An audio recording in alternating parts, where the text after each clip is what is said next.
Então, hoje a gente vai exatamente 3h50 e a gente vai dar início à apresentação da Janiérica.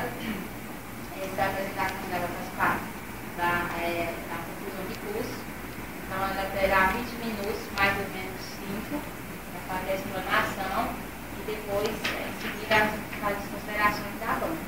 Então, sejam bem-vindos e boa sorte para a Janiérica, sua apresentação e fica à vontade.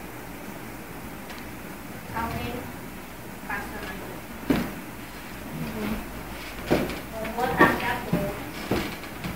O tema da minha pesquisa é qualidade microbiológica e parasitológica de alfaces, cujo nome científico é Lactuca sativa, comercializada na cidade de Juazeiro do Norte, Ceará. A garantia da qualidade dos alimentos que são postos em nossas mesas depende diretamente de boas práticas de produção e manipulação. A procura por uma alimentação mais saudável aumenta o consumo de hortaliças como a alface, que é muito comercializada e indicada para várias dietas.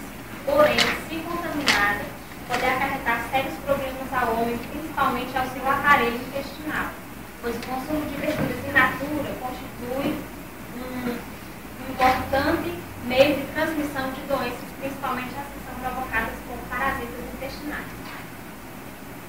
Pode voltar. Esse trabalho ele ressalta a importância de se analisar as funções higiênicas e sanitárias dos alimentos que são consumidos no nosso dia a dia, uma vez que, estando contaminados pela água ou por outras vias de contaminação, causam sérios danos à saúde humana, tanto aos consumidores quanto aos manipuladores que se encontram em constante contato com os mesmos. Dessa forma, torna-se necessário avaliar a qualidade dos alimentos que estão sendo consumidos e difundir assim informações e conhecimentos à população em geral sobre os riscos que estão expostos, pois infecções alimentares por eurídeos e protozoários veiculados pela ingestão de hortaliças cruas são frequentes. O objetivo geral desse trabalho foi avaliar a qualidade microbiológica e parasitológica de alfaces comercializadas na cidade de Juazeiro do Norte, Ceará. Os objetivos específicos: avaliar as funções higiênicas das alfaces que estão sendo comercializadas aqui em Juazeiro, contribuir para a compreensão dos desafios de prevenção contribuir para a compreensão dos desafios no controle e prevenção de doenças de ventilação hídrica, propor alternativas de desinfecção para os alimentos que são consumidos crus, diminuindo assim os riscos de contaminação à população consumidora, comprovar a existência de micro-organismos patogênicos em amostras de alface que podem causar danos potenciais à saúde humana e, por fim, enfatizar a importância de se ter uma produção, manipulação e consumo de hortaliças adequados. Um referencial teórico. Franco diz que para a avaliação da qualidade microbiológica de alimentos que são oferecidos à população, é comum utilizar-se de micro-organismos indicadores que, quando presentes, indicam a ocorrência de contaminação de origem fecal. E quem são esses micro-organismos indicadores? Dois grupos denominados coliformes totais e coliformes termotolerantes. Para Da Silva e seus colaboradores, o grupo dos coliformes totais é um subgrupo da família Enterobacteriaceae, onde estão apenas as enterobactérias capazes de fermentar a lactose com produção de gás em 24 a 48 horas a uma temperatura de 35 graus Celsius. E para eles, mais de 20 espécies se encaixam nessa definição, dentre as quais encontramos bactérias originais do trato gastrointestinal de humanos e outros animais de sangue quente, exemplo a Escherichia coli, como também bactérias não entéricas. Como exemplo, temos espécies de Citrobacter, Enterobacter, Klebsiella, entre outros. Já os coliformes termotolerantes, ainda para Da Silva e seus colaboradores, é um subgrupo dos coliformes totais, restrito aos membros capazes de fermentar a lactose em 24 horas a uma temperatura de 44,5 e 45,5 graus Celsius, também com produção de gás. Essa definição, ela objetivou, em princípio, selecionar apenas as enterobactérias originários do trato gastrointestinal, também como exemplo a escola. Porém, atualmente, sabe-se que o grupo também inclui membros de origem não fecal. Temos como exemplo várias cepas de Klebsiella pneumoniae, Citrobacter pyogenes, entre outros. Bom, e os eumídeos? Para Tortor e seus colaboradores, os eumídeos são muitos animais parasitas de vida livre que passam a vida inteira ou parte delas em humanos. E esses vermes, eles são comumente denominados eumídeos e pertencem a dois filhos, plateumídeos, vermes achatados, e nematoda, vermes cilíndricos. Esses vermes, esses parasitas eumídeos, eles são muito comuns no trato intestinal de humanos, principalmente em locais onde há condições precárias em termos de saneamento.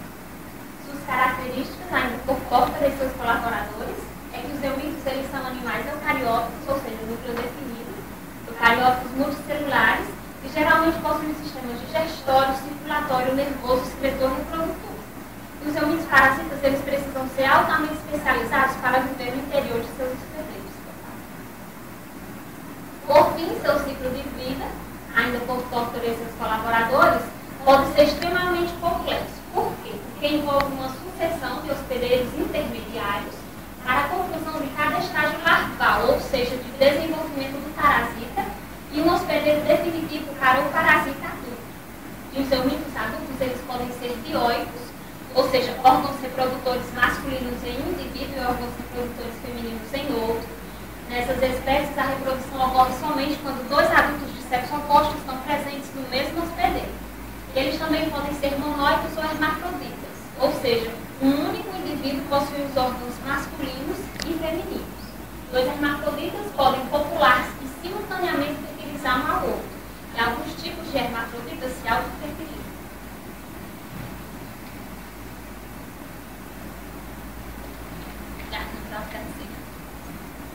Bom, como foi desenvolvida essa pesquisa?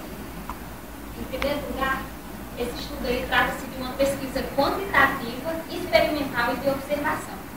Para Silva e seus colaboradores, uma pesquisa quantitativa, ela considera que tudo pode ser quantificado, o que significa traduzir em números, opiniões e informações para classificá-las e analisá-las. E para isso requer o uso de recursos estatísticos, como mediana, média, moda, desvio padrão, entre outros. Para Severino, 2007, uma pesquisa experimental, ela toma o próprio objeto em sua concretude e coloca como fonte nas bancadas e pranchetas de um laboratório, onde são criadas condições adequadas para o seu desenvolvimento. Por fim, para Prestes 2008, o método de observação consiste em aplicar atentamente os sentidos a um único objeto, a fim de que se possa, a partir dele, adquirir um conhecimento claro e preciso. E essa observação ela deve ser exata, imparcial, completa, sucessiva e metódica, pois nela constitui-se um procedimento investigativo de extrema importância na ciência. Essa pesquisa ela foi realizada no município de Juazeiro do Norte, Ceará, ao qual encontra-se localizado no extremo sul do estado do Ceará, no chamado Vale do Cariri. Com a escolha dos pontos, a gente escolheu de acordo com a abrangência e o volume de vendas. Por isso foram escolhidos 2 supermercados e uma feira livre. Os supermercados, por serem muito conhecidos, apresentando assim um número significativo de consumidores, e a feira livre pode passar. Por apresentar um baixo padrão higiênico, assim como vocês estão vendo, pois no local não existe disposição de resíduos adequadamente, e as alfaces, para serem comercializadas, elas são depositadas ao chão, forradas apenas com um saco de nylon. Com a coleta das amostras. Realizou-se a coleta nos meses de março, abril e maio de 2012. Sempre ocorria no período da manhã. Durante esses respectivos meses foram realizadas 3 coletas, uma em cada mês, somando um total de 18 amostras de alfaces analisadas. Após a coleta, as alfaces eram encaminhadas para o LAMAI, Laboratório de Análises Microbiológicas de Ave e Efluentes, da Faculdade de Tecnologia Centec FATEC Cariri, para o procedimento de análise. E como procedeu-se essas análises? Para a detecção das bactérias do grupo coliforme, utilizou-se a técnica dos tubos múltiplos segundo standard métodos. As alfaces, elas eram lavadas com água destilada e estéril, em um recipiente também estéril, e a água proveniente dessas lavagens eram inoculadas em séries de tubos que apresentavam 3 dimensões decimais sucessivas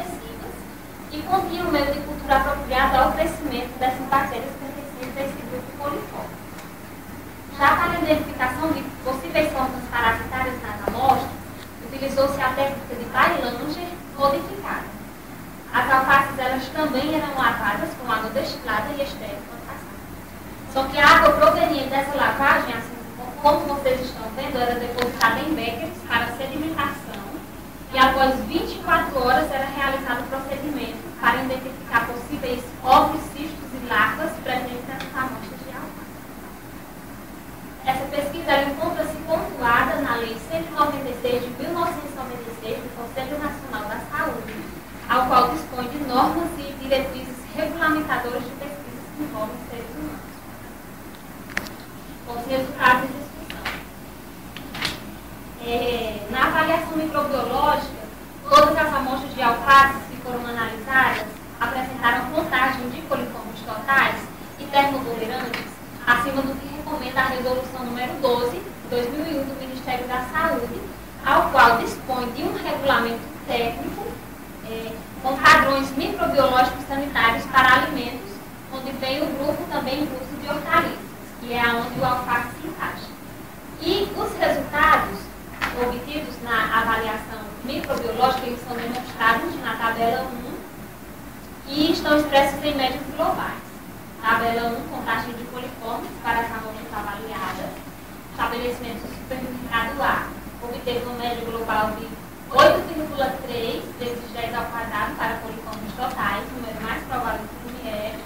Coliformes termotolerantes, 7 vezes 10 ao quadrado. Supermercado B, 1,23 vezes 10 à terceira para coliformes totais. E coliformes termotolerantes, 1,2 vezes 10 à terceira.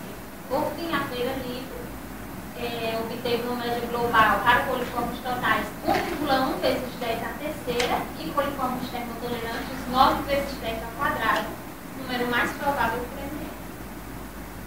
Com os resultados obtidos dessa minha avaliação microbiológica na minha pesquisa, eles corroboram com os de Oliveira e seus colaboradores, ao qual, ao avaliarem também hortaliças, detectaram que todas as amostras deles que foram avaliadas, assim como as minhas, apresentaram contagem de coliformes totais e termotolerantes acima do que recomenda a legislação vigente. Marques e seus colaboradores, ao avaliar a qualidade das alfaces comercializadas em feiras livres, obtiveram uma média global para coliformes totais e coliformes termotolerantes, respectivamente 2,4 vezes 10 à sexta, número também mais provável por ml, e 2,4 vezes 10 à terceira, número mais provável por ml, mostrando-se assim o valor de Marques um pouco superior ao da minha pesquisa. Por fim, Silva, ao avaliar a conformidade da qualidade microbiológica da alface orgânica certificada e produzida no Distrito Federal, detectou que 97% das amostras que foram avaliadas apresentaram contagem de coliformes termotolerantes acima do permissível pela legislação vigente, ou seja, um resultado também semelhante ao meu. Só que é importante ressaltar que o referido autor, assim como eu, não observou presença de salmonela nas amostras em análise. Porém, é necessário que seja adotado procedimentos sanitários formais para que esse patógeno ele não seja veiculado ao homem através dos alimentos. Põe a avaliação parasitológica. Em todas as amostras de alface, que dependendo do local de coleta, houve ocorrência de formas parasitárias, sendo que os parasitas mais prevalentes foram o Cisturgienta amoeba sp, detectado nos 2 supermercados na Feira Livre, Ancilostoma sp, que foi encontrado nesse estudo no estágio de ovos e de larvas, detectado no supermercado B e na Feira Livre, ovos de Ascaris lumbricóides, como tem uma figura que eu vou mostrar mais à frente, detectado no supermercado B e na Feira Livre, e também foram encontrados contaminantes, que são ácaros, insetos e larvas de vida livre. Primeiramente, eu vou mostrar para passar a fotografia do ovo do Ascaris fertilizado, e agora vem a tabela 2, que tem as formas parasitárias encontradas nessas amostras analisadas. As formas como os parasitas encontrados no supermercado A. Cisturgienta amoeba sp, as duas amostras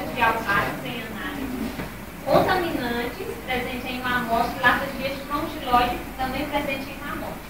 Supermercado B, Cisturgienta amoeba em uma amostra, contaminantes também em uma amostra, ovos de ancilostoma nas 2 amostras, ovos de Ascaris lumbricoides em uma amostra, ovos de Hymnolepis diminuta em uma amostra, ovos de Taenia em uma amostra. Por fim, a feira livre,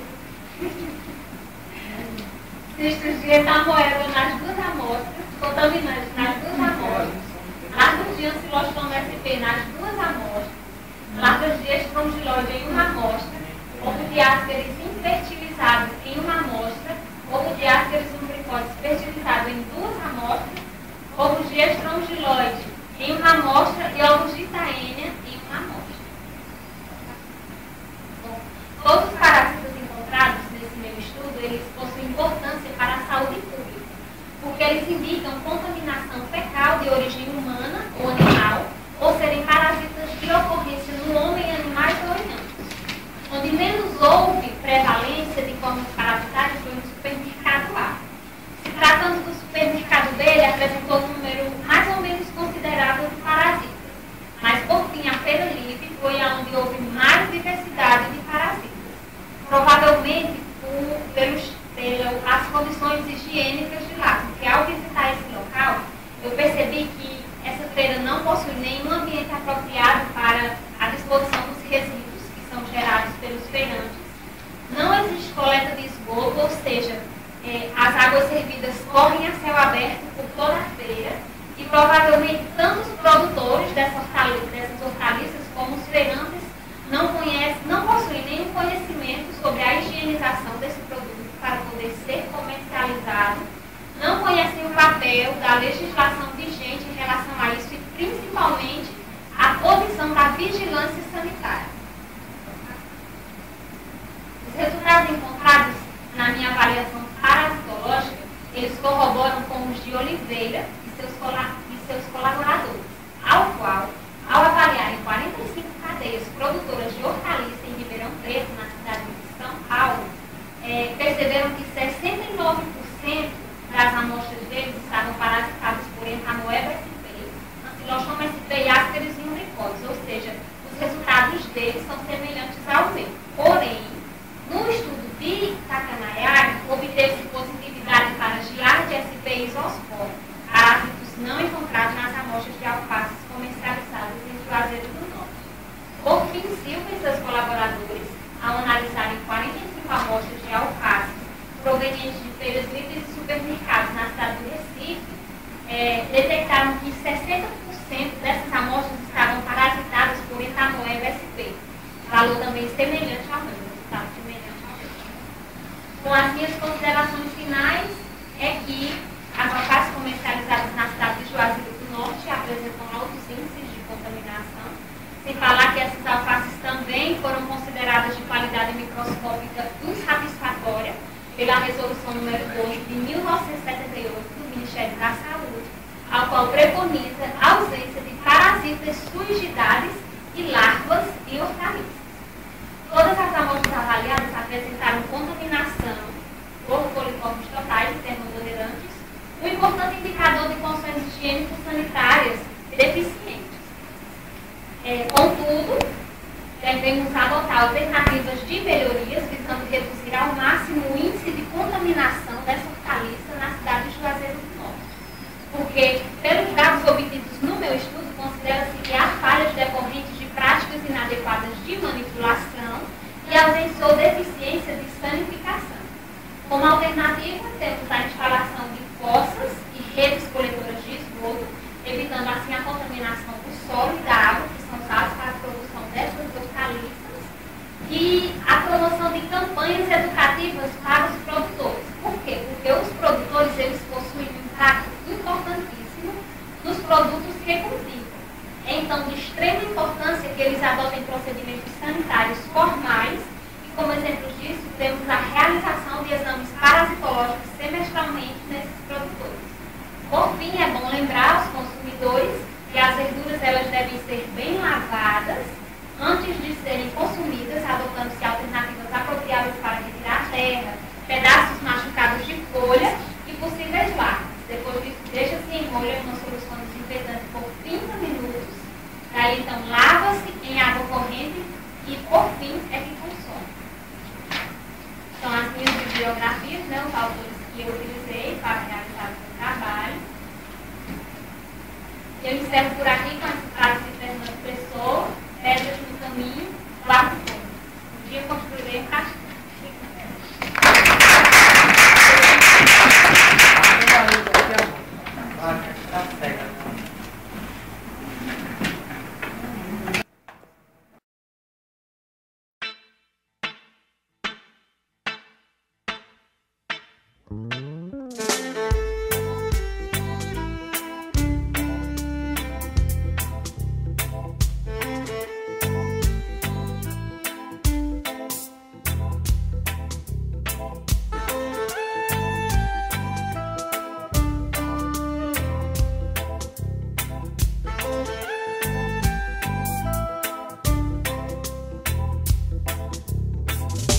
Se você me quer, me queira.